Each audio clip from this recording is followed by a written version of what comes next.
3 people in the building. Appreciate you guys for tuning in. Can everybody please tap that like button? Everybody that's watching, please tap the like button. We're about to go ahead and kick it off. DCMikeTV.com. Right here with the WBC USNBC 130-pound champion. And he also has the Oklahoma State title. And you have another belt. Let's bring him on in here. Elijah the Wolf Pierce. What's up, Elijah? How you doing, brother, man? What's going on, my man? Appreciate you for having me. No doubt, no doubt. Now, I know you have another belt. You have your WBC Silver USNBC. You have the Oklahoma State title. What other 2 belts you have? I got the Georgia State title, and then the I just got a new one in Houston, Paradigm Combat. I don't know, some state title from Texas. Okay, that's what's up. Nice to meet you, Elijah. Likewise, brother. Yes, sir. Heard a lot about you. For those who don't know, you're from Oklahoma, correct? Yes. Born, and then I moved to Atlanta when I was about 5-6 years old, and I've been back and forth between both states ever since. Okay. Yeah, so, I'm actually currently in Georgia right now, and I'll be headed to finish my other camp in Oklahoma next week. Okay, all right. So you more so, I guess, spent a little bit more your lifespan in Atlanta, would you say? Uh-oh. You guys can drop any questions or comments. I will get your questions and comments up on the screen. Elijah's having some technical difficulties. So y'all drop comments and questions. We got 3 people watching. Please say what you got to say. I'm going to post it up on the screen. We're going to get, either your question or statement read. Elijah will be back in a second. Appreciate the 3 people that are watching. He'll be back in a hot second. So let me know who in here. Can y'all please tap that like button? Whoever is in here watching. All right, there he is. I'm gonna add you back in, Elijah. All right, there we go. Yeah, apologies, bro. I don't know what just happened. Yeah, it's all good. Now, did you spend most of your time in Georgia as opposed to Oklahoma? No, like I said, it's all. I mean, it kind of depends. Like, well, school wise, like I was pretty much raised in Georgia, and then for the summers I would go with my dad and I would train. So and then up until my sophomore year of high school, that's when actually my freshman year of high school, that's when I moved back to Oklahoma, and then I did my freshman and sophomore year there, and then I transferred back to Georgia to graduate for my junior and senior year. Okay, nice. So what state do you like more? You like Oklahoma more, or you like Georgia more? I think they both have their pros and cons. Obviously, Georgia, it's more of a faster, it's a faster city. It's a lot going on, a lot of distractions, a lot of stuff to do, things like that. As where Oklahoma, it's a lot more, chill, quiet. That's kind of why I like it for my camp, just because I'm able to kind of hone in and focus and, just do what I need to do. Okay. All right. So you're 25 years of age. What got you into boxing? My father. He was a former world title contending kickboxer and martial artist, and he just kind of eventually gravitated into boxing, and then it was just something that me and him did to bond as father and son up until I showed natural God-gifted ability, and then it just kind of transitioned on from there as I gotten older.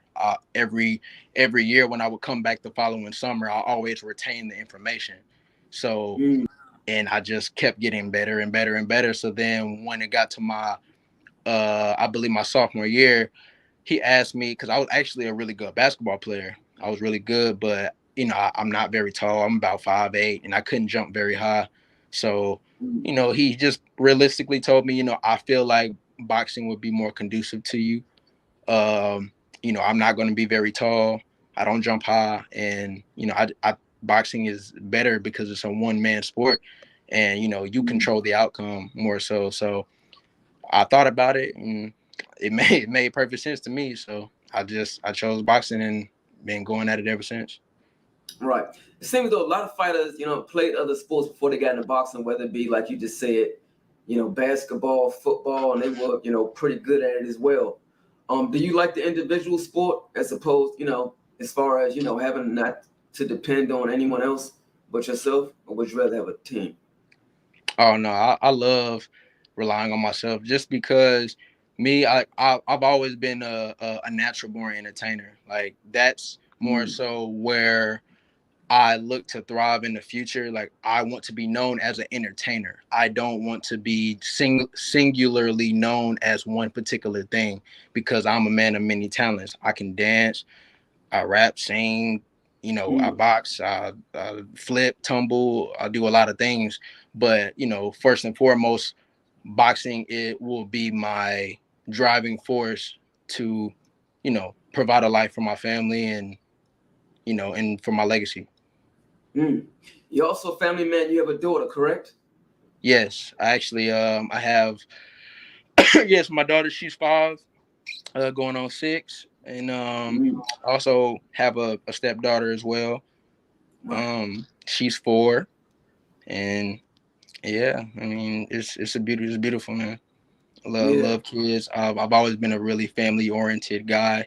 You know, I love family. I'm very very big on family, and you know, so that's where my heart is. Mm. Good stuff. Like you said, you're a man of many talents. For whatever reason, boxing doesn't work out for whatever reason, right? Like you said, you can flip, you can do, I guess that would be gymnastics, you can rap, you can dance. Were you born, were you doing that stuff as a child, like doing backflips and cartwheels and Oh yeah, it's just I was 5 years old, man. You know, a lot of my first memories was dancing to Michael Jackson, "You Rock My World" in the living room with my dad. Like, you know, like that was like just such a pivotal time for me. And like I said, I've always been super super like athletic and competitive. Like I remember one time too, I cried when I was bowling because I kept gutter balling, and yeah, until I finally got my first strike. Like, you know, I'm just really competitive. I want to win and do everything well. yeah, yeah. It kind of sound like me a little bit. Oh yeah. Yeah, but that's cool. That's what's up. Now, before we get into your fight, um, you just recently signed with former boxer and now promoter, Tony Jeter out of Jeter Promotions. Can you talk about what made you sign with Tony, and can you talk about how that deal came about? Oh yeah. Well, yeah, man. Tony, he's a really good guy, man. Uh, I I was put in touch with him through my management. My manager, Trifon Petrov and Jesse Tanksley. You know, they put me in touch with him, and you know, he was very very interested, and he was and the what really sold me was his commitment to me. He Mm, wanted to make me his premier fighter of his promotion. So, mm, you know, with that being said, although he might not have the notoriety of a Top Rank or a DAZN or a major promotion as of yet, you know, that's for me. I've always been in an underdog, always kind of put in an underdog type of place, and mm, therefore, like, I don't mind. I didn't really mind it because the belief is what I cared about. His belief in me and his belief in me becoming a champion and you know, accomplishing what I'm going to accomplish. You know, that was mm, enough for me to really seal the deal. right. The good thing about him, he's gonna keep you, consistent and busy. Yes. Like See, that's I really believe by end of next year, I can fight for a world title at 122. I really Mm, believe it. yeah, no doubt. No doubt. So I think the only thing he's missing is, obviously great venue, 5,000 seat venue. He's just missing, the network. Right. So everything else is TV ready, just missing the television. And you know, But how you obtain that. You gotta have a fighter worthy is to put under them lights. right. And that's what he now has. And that's what I'm willing to show October 15th. Mm, no doubt. All right, Saturday, October 15th at the Maryland Live Casino. You're gonna be taking on Daron Sweet Tay Wlliams. But before you were fighting, you had a couple fights at 35 and 130. I think the lowest you got down at one point a few years ago was 124. This would be your first time fighting at 122 pounds. What's making you come down to 122? And how's that been? Well, obviously you're not. You still have some weeks to go, but how do you feel you'll be at 22? What made you come down from 30 to 22? I mean, I'm gonna be devastating at 22. I don't think there's any fighter who's gonna be able to match my ability, my skill, and my power, especially at 22. I feel like I have too good a footwork. I feel like my punch placement, and my IQ, and then just overall brute strength, like it'll overwhelm just about any style of opponent that I could be faced at 22. But really, it was kind of always in the plans for me for a while now, because even then, even though it was years ago, I've always still kind of maintained that weight. If I wanted, like if I wanted to get down earlier, I could have. It was just, like, because a lot of times when I would make weight, or like even when I was fighting at 126, I would usually weigh about 123, 124 most of the time. So, you know, I didn't really look at it as a big deal at all, especially considering I'm gonna be able to have the time frame to get ready. Yeah, it's gonna be a problem for everybody at 22. That's why I said that's why I'm ready to make my world title run. No doubt. You fought a lot of good guys. I think one of your fights, I want to say, was probably 4 years ago. You fought a guy by the name of Giovanni Cabrera. They titled that fight as I want to say Leonard Hearns. Oh yeah, Leonard. Can you talk about that fight? It was a good, competitive fight. Would you yeah, would very you very kind of market that competitive. way? Yeah, that was my first. I don't like I said I don't like to look at my losses. I don't call them losses. I call them lessons. And the reason I call them lessons is because if I truly felt like my opponent beat me at my best, then I would consider it so, and I was give him his kudos. But honestly, I feel like there was a lot of underlying things with that fight. But at the end of the day, it's irrelevant. It's gone, and it's over with. I got a loss on my record, so ain't no excuses. But there were some things that definitely were what's going on, and on top of that, he was a very big guy too. That guy was very very big, and I honestly I didn't even have any knowledge of weight management. As how people they'll go to a lower weight to have advantages. I never did none of that. I would just fight. I was never aware. So until I became aware of things like that, just growing pains of boxing and knowledge, and just had to go through my thing. And even my Right. second loss, once again, it was kind of a similar thing. It was a lot of personal things going on in my life. Um, I was married at one point in time, and things like that. So like I said, just this life, man. Boxing is not something that you can be unfocused. It's not a sport where you can be unfocused. It's not.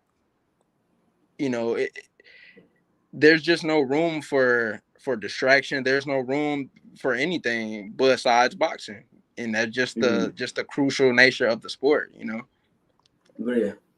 They say boxing is 80 to 90% mental, right? Absolutely. And the more I get older, the more I understand that even more. No doubt. You came right back. You beat Irvin Gonzalez, who was 12-0. You stopped him in third. You beat Mike Fowler. You stopped him. You beat Jesse Garcia, who was 10-0. You stopped him in the third round. And then you just recently beat Mr. Ford. I can't pronounce his first name. I don't want to butcher it. You've been on a five fight winning streak. So before we get to your opponent Daron Wlliams, I want to quote what he said, word for word. Your opponent Daron Wlliams said, "I'm going to F this boy up. The WBC belt is staying in Maryland Live." What was your initial? Well, obviously you responded to it, but what did you say to yourself at that moment when you first, heard he was talking trash? It was I was laughing at this world. It was so funny to me. I mean, it's cool though. Like I said, I respect it. I like I respect any man who ain't afraid to show put himself on. Like I mean, it's all good, but I'm just looking at it realistically. This he's very inexperienced compared to me.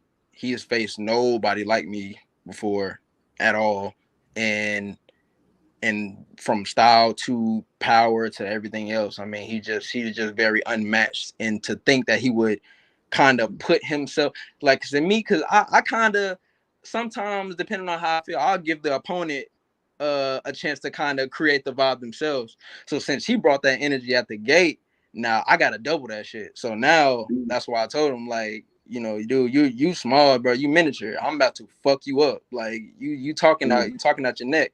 You talking crazy. Don't write a check that your ass can't cash. But it's all good. Like I said, much respect to him, but he got to fall. He just another stepping stone for me. Now, obviously, what do you think of Daron Wlliams and his skills? You respect his skills, or what do you think? Yeah, he has some decent boxing ability. From what I've seen, he's he got a little quickness, a little speed, but other than that, I don't really see any other threat really besides that. I mean, but like I say, he's definitely. I never overlook any opponent ever. I never do, because I know that any given Sunday, all it takes is one punch. That's it. So I don't overlook anyone. But at the end of the day, like I said, from what I've seen of him, there's no. I'm not worried about anything. I've been in the ring with several world champions. I've kicked some world champions asses. I've been in the ring with a lot of people, and I'm starting to make my name known again. And a lot of people, a lot of these guys' favorite fighters, they know of me.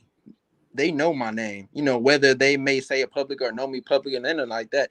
And behind closed doors, a lot of these guys' favorite fighters, they know me because I was in those classes. I was in the class with Shakur's and Devin Haney's and all them guys. Like they came up with me. Tiafimo, like I said, we was all at the trials together. Malik Montgomery, he's a friend of mine. Several guys who are making waves in the game right now. Bruce Carrington, he's another associate of mine. Yeah. Yeah, I see you work with I believe Tank Davis, Gary Russell Jr. So you do some moving around. You work with a lot of fighters, right? Yeah, most definitely. Yeah. So. Oh yeah, also wrote Rasheed Warren. Okay. I did some. I remember I went to the Headbangers camp. I got a lot of work with the Headbangers guys. I mean, they got a bunch of fighters. I mean, yeah. Lamont Anthony, Bug, Barry Hunter, those guys. Oh man, crazy work out there. Now, who are some of the maybe the top two best guys you spar? The top would definitely be Tank and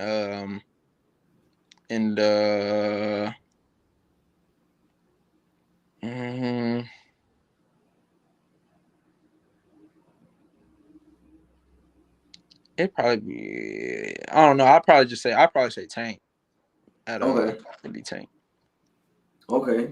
And the reason I say Tank is just because I mean, you just got to give. I just got to give respect where credit is due. I mean, I may not personally really care for Tank like that. Me and him, we've had our little issues or whatever. But Right. I gotta give respect though. Dude can crack. So he definitely had when I was in there with him. I definitely was extremely aware, and he sharpened me up a lot, and he kind of brought out a lot of the best in myself as far as ability. Mm. Mm. And All I right. Good learned I stuff. learned a lot being in there too as well with him. Yeah. All right. So so for those, I don't know who's in here watching, but if any of Elijah's fans are in here, I believe the promoter Tony Jetta told me tickets will be on sale. I want to say that I don't want to get the date wrong. Tickets will be on sale next Monday. So if any of the fans are in here that's coming from Oklahoma and Atlanta, tickets will be on sale next Monday at axs.com. You guys can purchase tickets there. What can the fans expect from Elijah Pierce on October 15th? Hey, it's showtime. Shit. I like Daron. Personal message to Daron. But just tell him. Just know you gonna meet the Don. He got to go meet the Don. If y'all know who the Don is, go watch Soul Train.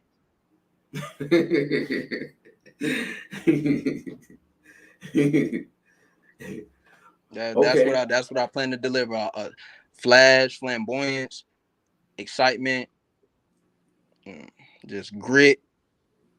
I mean, I'm going to, I'm gonna make a statement. This fight, this is going to be a very, very entertaining fight, and honestly, I don't see it going. I don't see it being too long. I see it maybe about third, fourth. Yeah, he's out of there. You predicting the knockout, third, fourth round? Absolutely, most Mm. definitely. All right. So obviously, when Dern, said what he said and you said what you said, you guys' quotes went around the world twice and came back. Um, the comment section went crazy. People looking to bet $1,000, $2,000. Well, I don't know. You bet on me. That's a safe bet. Him, Yeah. So, what do you I think don't know. about You people better willing to they better look at donate some plasma or something after that. what do you think about people betting like thousands of dollars on this fight? You think this fight should be televised if possible? I mean, I've been waiting to make my television debut. This has been something that's supposed to been happen a long time ago, but Mm-hmm. just unfortunately, I'm just waiting for God's timing. It'll happen when it's supposed to happen, and I'm gonna. Mm. And I've always been one to rise to the occasion every single time. Like I said, I'm built for pressure. Pressure make diamonds, and pressure bust pipes. I'm a diamond. Been that way. Mm. Mm. No doubt. I'm gonna read a couple of comments. We have a few people in the comments. I'm gonna put them up on the screen and read them off. All right, all right. First one comes from 10K Lewis. He said, "My man gonna whoop you." Okay. I mean, he might need a step stool to do that, but okay. All right. Okay, we have another comment from 10K Lewis again.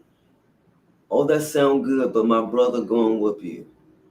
All right. Um, Yawn.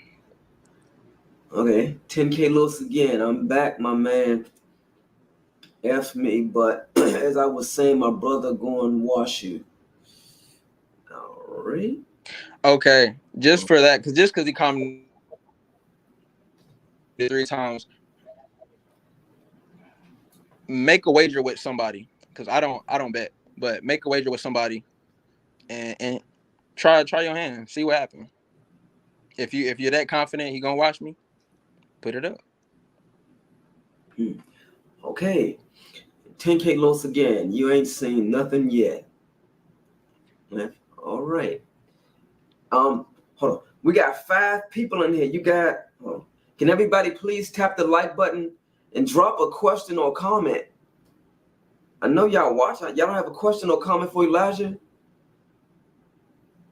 Nobody. But to move forward, Brandon Chambers, he wanted me to ask you, he said, what's the funniest gift that someone has given you at the weigh-ins? You said giving me? Yeah, he said, what's the funniest gift someone has given you? He said giving me? Wait, what's the funniest gift? Yeah, no, I'm sorry. What's the funniest gift you have given someone at the weigh-ins? I mean, so far, I mean, everybody loved a Happy Meal, but in the Walker too, everybody loved a Walker. I mean, I got a surprise for him too, and y'all just gotta make sure y'all tune in and see.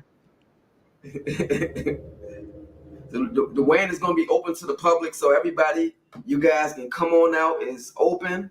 Come out, show support the weigh-in, and come to the fight as well. I'm pretty sure you have some people coming up, right? Oh yeah, most definitely. Okay. All right. Like I said, the website is axs.com. You guys can purchase tickets there next Monday. I don't know what time Monday, but Monday tickets will be on sale that day on the website. Okay, I'm assuming nobody else has anything to say in the comments section. So Elijah, anything else you want the fans and the viewers to know out there? Man, like I said, just once again, I appreciate you having me, bro. You know, like I said, No doubt. You know, I'm sure we'll speak again, and like I said, I appreciate it. Just all y'all, you know, those who are for him, you know, good, y'all, you know, cheer y'all boy on. You know what I'm saying? He's gonna need it, but at the end of the day, you know, good luck to him. I wish him nothing but health. You know, I don't want him to get hurt. You know, I want him at his best, facing against me, and you know, I'm definitely going to bring my best. And, you know, may the best man win. And the best man is the Wolf, Elijah Pierce. And I'm about to fuck him up. So, with that being said, like I said, I appreciate everyone who tuned into this interview. And, you know, to my guy, DC Mike. And, you know, we'll see y'all October 15th. All right. You guys heard it first from Elijah the Wolf Pierce with a record of 14-2 with 12 knockouts. Elijah, thank you, brother, man. Say it again. Say it again. Elijah the Wolf Pierce. Appreciate you, brother. 14 with 12. 14-2 with 13 12 coming knockouts. next. See y'all. All right. Appreciate you, Elijah. All right, man. Thank you. All right.